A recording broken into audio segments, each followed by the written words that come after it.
Analysts predict that oil prices could surge towards $80 a barrel following the assassination of Iranian General Qasem Soleimani and Iran's subsequent vow to retaliate. The same attack has also killed Iraq's Abu Mahdi al-Muhandis, the deputy commander of Iran-backed militias known as the Popular Mobilization Forces. The drone strike at Baghdad airport aimed at the general, which according to the Pentagon was issued at the direction of President Trump, has exacerbated already high tensions between the US and Iran. The US Department of Defense has stated that they have taken defensive action to protect US personnel abroad by killing Soleimani, adding that the strike was aimed at deterring future Iranian attack plans. Tensions between the US and Iran had been rising since the US pulled out of a nuclear deal between Iran and other countries. This aimed to curb Iran's nuclear program and stop the country from developing nuclear weapons.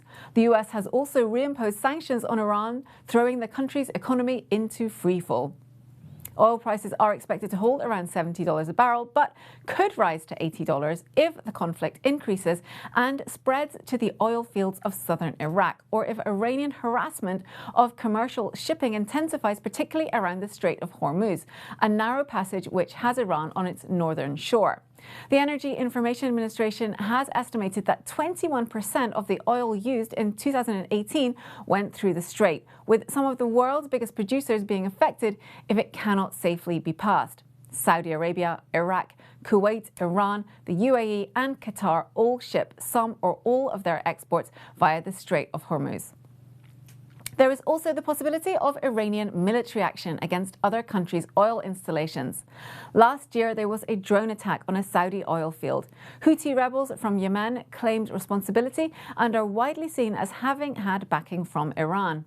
Responding to the assassination, Iran's supreme leader Ayatollah Ali Khamenei has ordered 3 days of mourning and vowed to deliver severe revenge to the killers of Soleimani.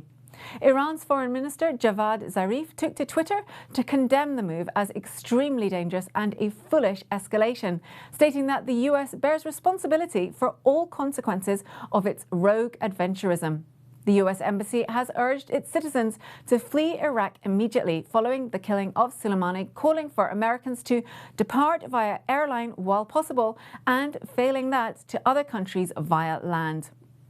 General Soleimani has long been regarded as a key political figure in Iran, coming only behind the leader Khamenei. He was the head of the Iranian Revolutionary Guard Corps Quds Force, which in April last year was designated a foreign terrorist organization by the US. Washington has blamed Soleimani for last week's attack on the US Embassy in Baghdad. Previous episodes of Middle East conflicts have seen periods of higher oil prices, which contributed to global economic slowdowns in both the mid-1970s and the early 1990s. What is different now, of course, is the growing and significant presence of the US shale industry, which can respond relatively quickly to supply shortfalls and higher prices, also making the US far less reliant on foreign oil than it has been previously.